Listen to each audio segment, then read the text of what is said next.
मेरे जीवन का चिंतन कुछ और है, और जीवन के प्रारंभ से लगा करके आज तक का जीवन में अपने धज के साथ अपने तरीके से व्यतीत किया है। और यदि कहा जाए कि अपना परिचय मुझे देना पड़े तो कई रूपों में मेरा परिचय आपके सामने उपस्थित है। मुझे भारत का बहुत अच्छा ज्योतिषी भी कहते हैं,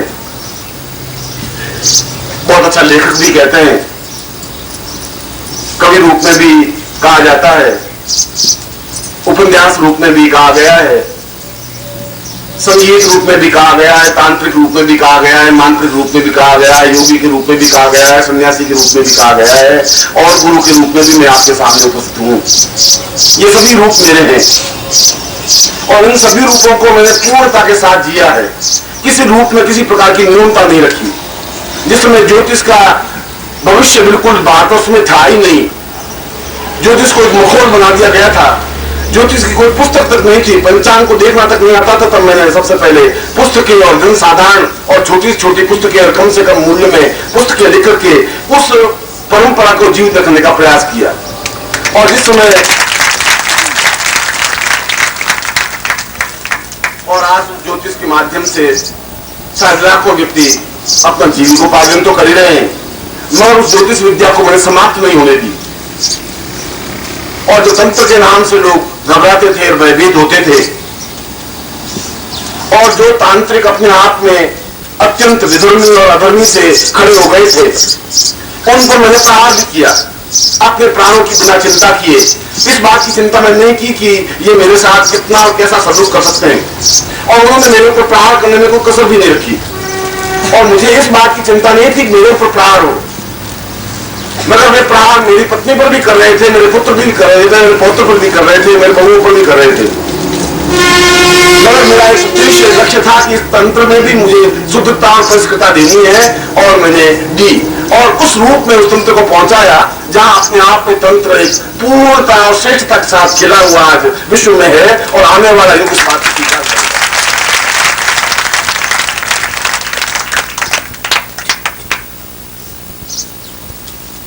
और यदि मैं अपना परिचय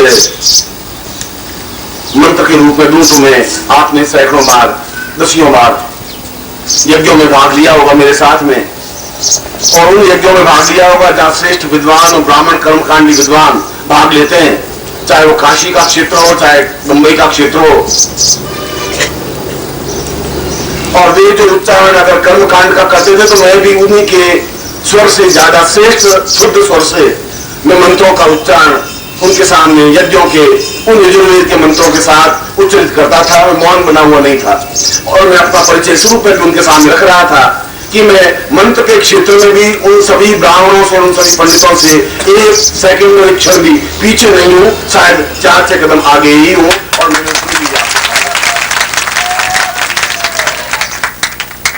मैंने अपने प्रवचन में कहा था कि जब यजुर्वेद के पहले ही श्लोक में कहा गया है कि यह यजुर्वेद 2443 मंत्रों से संग्रहित यजुर्वेद है, तो मैं पंडितों से पूछ रहा हूं कि 2443 मंत्रों में से 2000 मंत्र ही यजुर्वेद में है, तो 443 मंत्र कहां चले गए? वे कौन से मंत्र हैं? उनका उत्तर पंडितों के पास नहीं है। और जो काशी के पंडितों इकट्ठे होकर के और काशी में यज्ञ करना अपने आप में कितना दुखदायी होता है, इसका अनुभव मैंने इस बार किया है। इसलिए कि वे अहम से अपने आप में अत्यंत पूरित हैं, बड़े हुए हैं, और मैं इससे पहले भी 50 बार उस काशी को देख चुका हूं। और वो एक ही बार बाएं चढ़ाए 10 लोगों का ग्रुप एकदम आता कि हम बस शास्त्रार्थ करना चाहते हैं। मैंने कहा मैं शास्त्रार्थ करने के लिए तैयार हूं। कभी निर्मल के पास आते कि बस यज्ञ तो हम करने देंगे नहीं, हमने यहाँ यज्ञ करपात्री जी को नहीं करने दिया, ये नारद सिंह तो क्या चीज है। इन्हीं शब्दों में उन्होंने उस यज्ञ के पहले ही घोषणा कर दी। यहाँ पर दूसरे गुरु आए तो गंगा के उस पार जाके यज्ञ कर सके, काशी के बीच में हमने यज्ञ नहीं करने दिया उनको, हम करने देंगे ही नहीं। हम तब करने देंगे जब वो शास्त्रार्थ करें, हमारे साथ वाद विवाद करें, हमारे साथ हमने जो प्रश्न करें उन प्रश्नों का उत्तर दें। और मैं गया तो निर्मोही बहुत घबराया हुआ, विचलित, और निर्मोही ने कहा कि यहाँ तो यज्ञ करने ही नहीं देंगे। बहुत समस्या पैदा हो रही है। समस्या इस बात की नहीं पैदा हो रही कोई किसी प्रकार की डिफिकल्टी है। समस्या ये है कि एक ग्रुप नहीं है, 4 ग्रुप, 6 ग्रुप और 10 ग्रुप, 10 15 पंडित इकट्ठे होकर आ रहे हैं, शास्त्रार्थ करेंगे। मैंने कहा तुम उनको सभी ग्रुपों में से एक एक व्यक्ति को ले आओ और मैं उनसे 2-4 मिनट बात करना चाहता हूं। और वे शास्त्रार्थ 1 दिन या 10 दिन या 21 दिन या महीने भर करना चाहे तो महीने भर तक बराबर शास्त्रार्थ करूंगा। यज्ञ तो काशी के बीच में ही करूंगा, गांधी के साथ में करूंगा।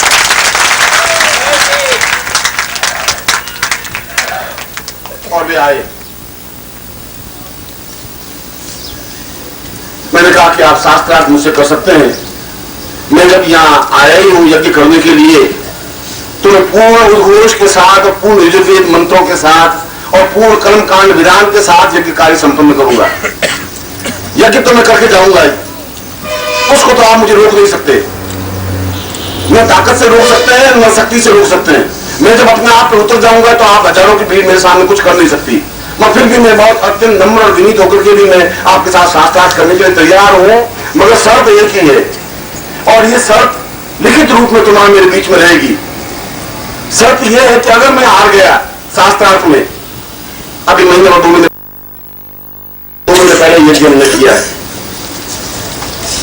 मैं अगर हार गया तो मैं शरीर अपना सिर मुंडवा दूंगा और आप मुझे लेकर के पूरे काशी की गलियों में घुमा सकते हैं। मैं घूमूंगा, शिष्य बना हुआ आपका। मगर यदि आप हार गए तो आपके समस्त सिर मुंडवा करके मैं आपको काशी की गलियों में घुमाऊंगा, जरूर छोड़ूंगा मैं आपको। इसके अलावा कोई आपके मेरे बीच में कोई एग्रीमेंट नहीं, कोई बीच नहीं है। ये है, ये तो सोच लो।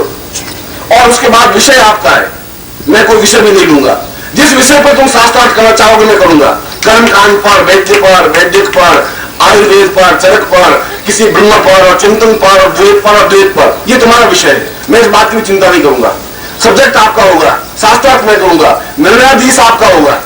शर्त एक ही होगी, ये शर्त आपको माननी है, क्योंकि मैं फिर आपको छोड़ूंगा नहीं, किसी हाल पे नहीं छोड़ूंगा। और हम आपको शाम को मिलेंगे, मैं तुम रात को मिल लेना, मुझे कोई आपत्ति नहीं। मैं होटल में ठहरा हुआ, मेरी पत्नी यहाँ भागूंगा तो मैं यज्ञ करके जाऊंगा। तुम्हारे जो कुछ करना है तुम कर सकते हो। शास्त्रार्थ करना है तो क्योंकि परसों से मैं यज्ञ शुरू करूंगा, कल तक का पूरा दिन तुम्हारे पास में है। शास्त्रार्थ तुम कर सकते हो, मैं तैयार बैठा हूं।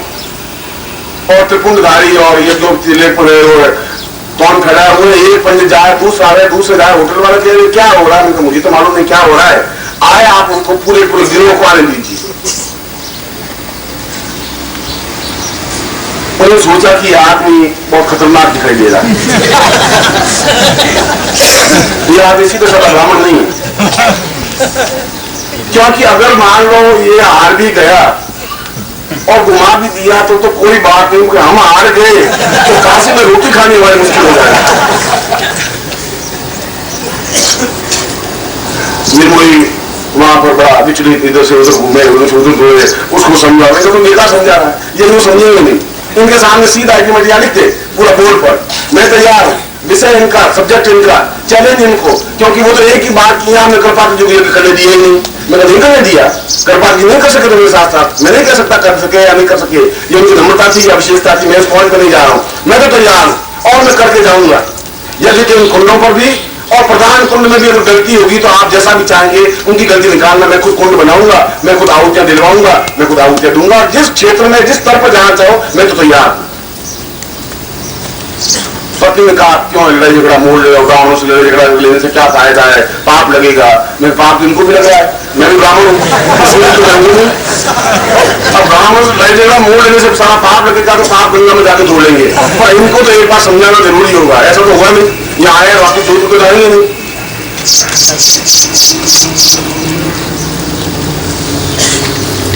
दूसरे दिन शाम को प्रवचन मेरा प्रारंभ हुआ और उस प्रवचन में वहां के कुलपति चांसलर महोदय खुद बैठे और उन्होंने कहा कि पिछले 150 वर्षों में इस मैदान में यज्ञ पंडितों ने होने नहीं दिया। आए तो बहुत, और मैं नहीं जानता कि यहां यज्ञ हो भी सकेगा कि नहीं। पहले दिन तो बोल रहे थे। मैंने श्रीमाली जी का नाम तो जरूर सुना है कि ज्योतिषी बहुत अच्छे हैं, मगर ये तो कर्मकांड के यहाँ बहुत बड़े विद्वान है। काशी तो विद्वानों की नगरी है। मैं तो केवल आपको मैदान दे दिया है, ठहरने के लिए व्यवस्था दे दी है। पंडितों से जूझना तो मेरा हिम्मत क्षमता है नहीं, मगर मैं सोच नहीं सकता कि यज्ञ कैसे संभव हो सकेगा, क्योंकि टेलीफोन पे टेलीफोन आ रहे हैं और समाचार के समाचार आ रहे हैं, अखबारों में छप रहा है शास्त्रार्थ होने की तैयारी। उधर शास्त्रार्थ में अकेला व्यक्ति खड़ा है, इधर ऐसा रोज अखबार में तो छपता ही था। 2 दिन से वो तो वहां घमासान चल ही रहा था। मैंने कुलपति महोदय का मैं केवल 15-20 मिनट अपनी प्रवचन की बात तो कहूं, और मैं जब प्रवचन कर रहा था तो वे सारे पंडित पीछे खड़े खड़े सुन रहे थे, चुपचाप किनारे पर खड़े हुए। बीच में तो खड़े थे नहीं, तो बीच में सारे शिष्य बैठे हुए थे। उनमें से अधिकतर आप भी बीच में होंगे, आप में से लोग उसमें आए होंगे। और जिस प्रकार से यहाँ खचाखच भरा हुआ था, उसी प्रकार से भी बिल्कुल दिल रखने की जगह नहीं थी। मगर उन पंडितों के सीआईडी भी और पंडित के लोग भी और पंडितों के परिवार भी बिल्कुल गली के किनारे और आसपास और पड़ोस में और खड़े सुन रहे थे कि ये क्या बोल रहा है। बोलने से मालूम पड़ जाएगा कि इसको हम ललकार लें नहीं ललकारें, बस। और मैंने कहा कि मैं काशी में पहली बार नहीं आया हूं। कुलपति महोदय तो मेरे ज्योतिष के नाम से सुना होगा। मैंने कहा कि मेरा परिचय केवल ज्योतिष के माध्यम से नहीं हो सकता। मैं अगर कर्मकांड जीवित है तो मुझे इस बात का गौरव है कि मैंने कर्मकांड को जीवित रखा है, क्योंकि 2000 मंत्र नहीं 2443 मंत्रों को मैं बिल्कुल मौखिक रूप से उच्चारण करके रख सकता हूं। एक भी पंडित नहीं रख सकता है। और यजुर्वेद का या तो पहला मंत्र गलत है, तो वो हम बाल तो मंत्र गलत है कि उसमें मंत्र कहा है कि मैं इस यजुर्वेद में 2443 मंत्रों को संग्रहित कर रहा हूं, या इनके पास पुस्तकें हैं, उस पुस्तकों में 2000 मंत्र हैं, वे 443 मंत्र मुझे सुना दे, या फिर मैं सुना दूं, या ये मुझे चैलेंज करे या मैं उनको चैलेंज कराऊं। मैंने कहा तुम चुप करके जो सुन रहे हो आपको सामने आकर सुनने की हिम्मत रखनी चाहिए। मैं उन्हीं मंत्रों के माध्यम से, जिन मंत्रों का तुम उच्चारण नहीं कर सकोगे, उन मंत्रों के माध्यम से आहुतियां दिलवाऊंगा, और जिन मंत्रों को आप जानते हैं उन मंत्रों के माध्यम से भी आहुतियां दिलवाऊंगा। आहुतियां तो दूंगा ही। और मैं उस हेतु जेतवे मंत्र का, उससे पहले का जो मंत्र था, यदि आपने रुद्राभिषेक कभी किया हो तो रुद्राभिषेक या लघु रुद्री, उसमें ओम गणानान्त्वा गणपति से स्टार्ट होता है। मगर ये तो मंत्र प्रारंभ मंत्र नहीं है। आज जो लोग से जो गोमदी आ रही है या जो ये रुद्री है, रुद्राभिषेक है, वहां तो इस मंत्र से शुरू कर दिया है गणानान्त्वा। ये प्रारंभ मंत्र, उससे तो पहले का मंत्र और है, ओम महाचंदा पमाचंदा प्रतिमा चंदो शिवाय चंदा, वो मंत्र ही रुकता है। अब वो मंत्र नहीं है तो दूसरा मंत्र है जो गणानान्त्वा गणपति को है। मैंने कहा इसे वो जितने से पहले का मंत्र मैं उसको उच्चारण कर रहा हूं, और 18 पेज का मंत्र एक सांस में बोल रहा हूं। उनमें से जो असली कोई ब्राह्मण हो मेरे सामने आए, इस मंत्र को वापस उच्चारण कर दे, मैं शिष्य बनने को तैयार हूं।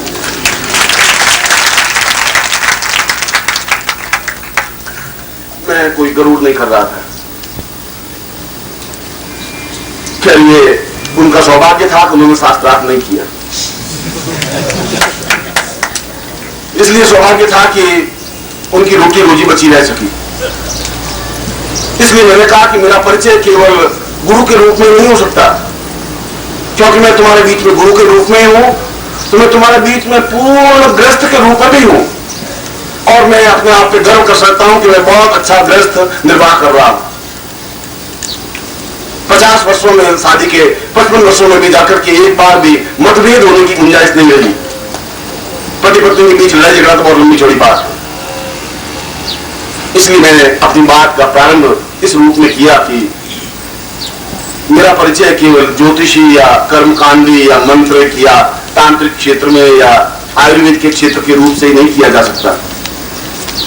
मेरा रूप से और मूल रूप से अगर मेरा कोई परिचय दिया जाए तो एक शब्द से परिचय दिया जा सकता है कि मैं जन्म से लगा करके आज तक विद्रोही रहा हूं और ये मेरा सबसे बड़ा परिचय है। जहां पर भी गड़बड़ हुई है वहां मैंने चैलेंज दिया है और उस चैलेंज को मैंने उठाया है। उन्हीं काशी के पंडितों ने आज से 30 साल पहले मुझे लाठियों से पीट करके गंगा की नदी में फेंक दिया गया था और मैं सन्यासी था, क्योंकि मैं ललकार रहा था तुम मंत्र शुद्ध बोल रहे हो और मैं साक्षात तो कर नहीं पा रहे थे। पीटा जरूर, और एक अकेला व्यक्ति 50 आदमियों के गिरोह में पिट सकता है। मैं दूसरे दिन मैं वापिस उस शरीर पर पट्टियां बांध उसी मंच पर खड़ा था। वापस मैं कह रहा हूं पीट करके तुम मुझे बंद नहीं कर सकते मेरा मुंह। मैं अगर बोलूंगा तो मैं 2 टूक बात तुम्हें जोड़ के कहूंगा तुम ब्राह्मण के पुत्र हो तो तुम्हें ब्राह्मण तुम्हें होना चाहिए, क्षमता होनी चाहिए, तुम्हें जागृति होनी चाहिए, तुम्हें चेतना होनी चाहिए, मंत्र का शुद्ध स्पष्ट उच्चारण होना चाहिए। और अगर वो नहीं है तो तुम ब्राह्मण होने के काबिल नहीं हो, शूद्र हो, शुद्ध से गए बीते हो। और ये बात बहुत कड़वी थी और उन पंडितों को बात चुभने वाली थी। इसलिए जीवन में प्रत्येक क्षेत्र में जहां पर भी मैंने न्यूनता देखी उसको प्रहार करने की कोशिश की और इसीलिए मेरे तेवर मेरी बातचीत में ओझ रहता है। मेरी बातचीत में प्रहार की क्षमता होती है और प्रहार की क्षमता में शास्त्रीय मर्यादा के बीच में करता हूं। मैं एक भी शास्त्रीय मर्यादा से हटता नहीं, ऐसी कोई बात कहता नहीं जो शास्त्र में आती नहीं है, क्योंकि हमारा पूरा जीवन शास्त्रीय और हमारे पूर्वजों के दिया हुआ जीवन और वेद और मंत्रों के माध्यम से है। मैं उनका अनादर नहीं कर सकता। मैं विज्ञान को भी उतने ही माध्यम से स्वीकार करता हूं। पंखा चल रहा मैं पंखा बंद नहीं कर रहा हूं तो बंद कर दो। मैं विज्ञान का उपयोग कर रहा हूं और विज्ञान को जानता हूं और शायद विज्ञान से भी ज्यादा मैं ज्ञान को जानता हूं, चेतना को जानता हूं, प्राण चेतना को जानता हूं। मैं आप समस्त शिष्यों को अपना परिचय देने के लिए मैं केवल इसलिए अपनी बात कह रहा था कि पंगु बनकर के और बहुत कमजोर बनकर के जीवन में जीवित नहीं रहा जा सकता और किसी एक छोटी सी चीज को लेकर के वैद्य नहीं बना जा सकता। अपनी जेब में सूंठ और काली मिर्च के 2 टुकड़े रखने से वैद्य नहीं बन सकता। ऐसे वैद्य सैकड़ों हो सकते हैं। वैद्य बनने के लिए पूर्ण ज्ञान होना चाहिए और केवल एक छोटी सी बात को सीख करके गुरु नहीं बना जा सकता। इसलिए आप निखिलेश्वरानंद को कहने से नहीं पहचान सकेंगे, आप में पहचानने की क्षमता नहीं है, क्योंकि बहुत सामान्य सरल तरीके से तुम्हें गुरु मिल गए। इतने आसान तरीके से तुम्हें गुरु मिल गया कि उन गुरु के मूल्य और महत्व को तुम नहीं समझ सकते। तो मुझमें और हरिद्वार में बैठे हुए सामान्य एक पंडित में कोई अंतर नहीं समझ पा रहे हो। तो मुझमें और एक सामान्य गुरु में डिफरेंस करने की क्षमता तुमने है नहीं। इस बात का मुझे दुख है। मैं ये नहीं कह रहा हूं तुम मुझे इंपोर्टेंस दो या मुझे महत्व दो। मैं कह रहा हूं तुम्हारी दृष्टि इतनी कम से कम क्षमता होनी चाहिए कि ये कांच का टुकड़ा है या हीरा है, और हीरा है तो फिर हमें लाभ क्या उठा सके, कितना उठा सके, क्योंकि जीवन तो जागृत व्यक्तित्व हजारों साल तक जीवित नहीं रह सकता। जब तक है तभी तक लाभ उठाया जा सकता है, और यदि हम लाभ उठा नहीं सके तो फिर तुम्हारे जीवन का और तुम्हारे जीवन की धड़कनों का अपने आप में कोई महत्व नहीं होगा। इसलिए मैंने ये बात को प्रारंभ करने से पूर्व कहा कि तुम जितने शिष्य बैठे हो उससे कम 20, 30, 50 गुना और शिष्य भारतवर्ष में हैं, और उन सबको मैं एकत्र अवश्य ही करूंगा, अपने जीवन काल में एकत्र करूंगा, गारंटी के साथ एकत्र करूंगा। क्योंकि ये तो जीवन की एक यात्रा है। मैं अपने जीवन की यात्रा में चल रहा हूं और उस जीवन की यात्रा में कोई मील पर मुझे मिल गया शिष्य, कोई 1.5 मील पर मिला, कोई 2 मील पर मिला, हो सकता है कोई 40 मील पर मिलेगा तो सही, और जहां पर भी मिलेगा मैं उसको लेकर के अपने सीने से लगाऊंगा तो सही।